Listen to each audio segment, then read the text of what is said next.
નવરાત્રીને લઈને પોલીસની વ્યવસ્થા મોડી રાત સુધી ખેલૈયાઓ ગરબા રમી શકે માટે પોલીસે વ્યવસ્થા કરી।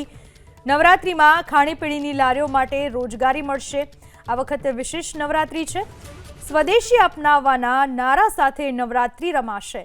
ગરબા રમવા આવનારા બહેનો અને માતા-પિતા માટે વ્યવસ્થા કરવામાં આવી છે। રાજ્યની સંસ્કૃતિ માં અંબાની આરાધના કરવામાં આવશે।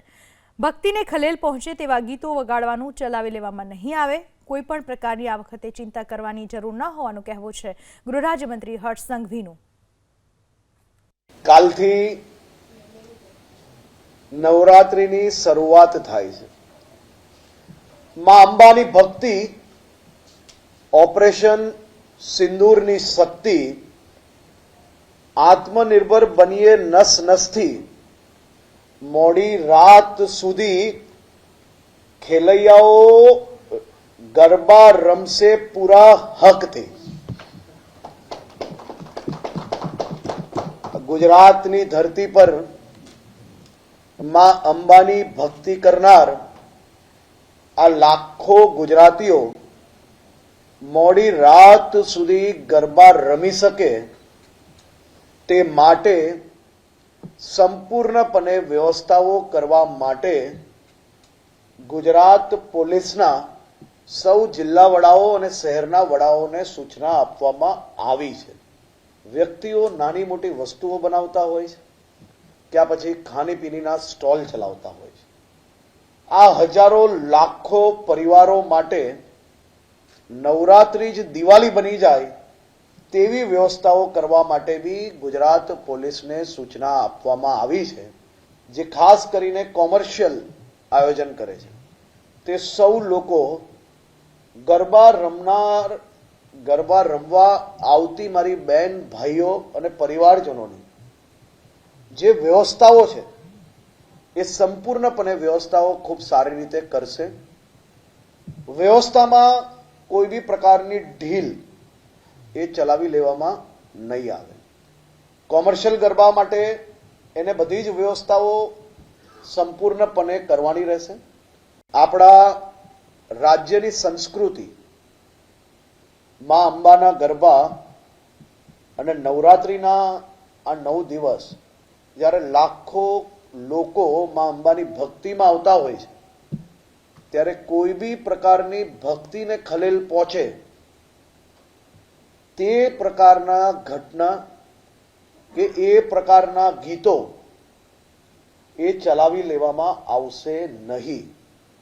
આ આપણી સંસ્કૃતિ છે અને આ સંસ્કૃતિ આપણે સૌએ જાળવી રાખવી એ આપણી જવાબદારી છે। મારી બધી જ બહેન દીકરીઓને ખાસ કરીને વિનંતી છે કે કોઈ બી જગ્યા પર નાની એવી બી તકલીફ તમને નજરે પડે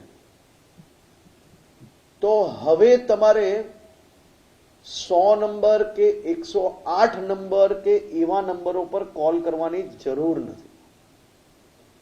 તમને નાની એવી તકલીફ પડે કે તમે એક્ટિવામાં ગયા છો અને રસ્તામાં એક્ટિવા બંધ પડી ગયું ને હવે ઘરે કઈ રીતે પહોંચશો, તમારી બધાની જ સેવામાં ગુજરાત પોલીસ ઉપલબ્ધ છે।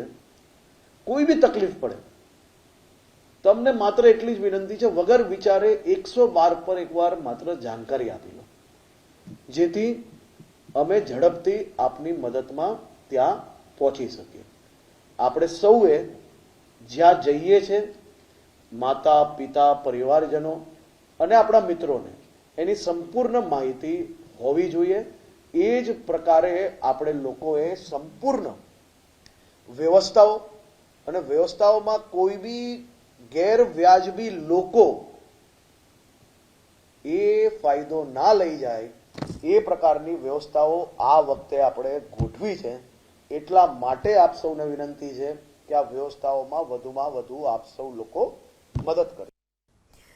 તો મોડી રાત સુધી ગરબા રમાય તેવી પરોક્ષ છૂટછાટ કોઈને અગવડ ન પડતી હોય તો હેરાનગતિ ન કરવાની સૂચના। નિયમોના પાલન કરી મોડે સુધી ગરબા રમવાની પરોક્ષ છૂટ। કાનૂની વ્યવસ્થા જાળવી મોડી રાત સુધી રમાશે ગરબા। નિયમોનું પાલન થશે ત્યાં પોલીસ નહીં કરે દખલ અને ક્યાંય પણ તકલીફ પડે તો 112 નંબર ડાયલ કરવાની અપીલ કરવામાં આવી. આયોજકોને પણ નિયમોનું પાલન કરવા માટેની સૂચના આપવામાં આવી. મોડી રાત સુધી ખેલૈયાઓ ગરબા રમી શકે એવું પોલીસનું પણ આયોજન. જે રીતે હર્ષ સંઘવીએ જણાવ્યું, મોડી રાત સુધી ગરબા રમાય તેવી પરોક્ષ છૂટછાટ ત્યાં સુધી કે બહેનો દીકરીઓને મોડી રાત્રે જો કોઈ વાહનમાં પણ તકલીફ થાય છે તો પણ 112 નંબર પર કોલ કરી જાણ કરવા માટેની અપીલ કરવામાં આવી.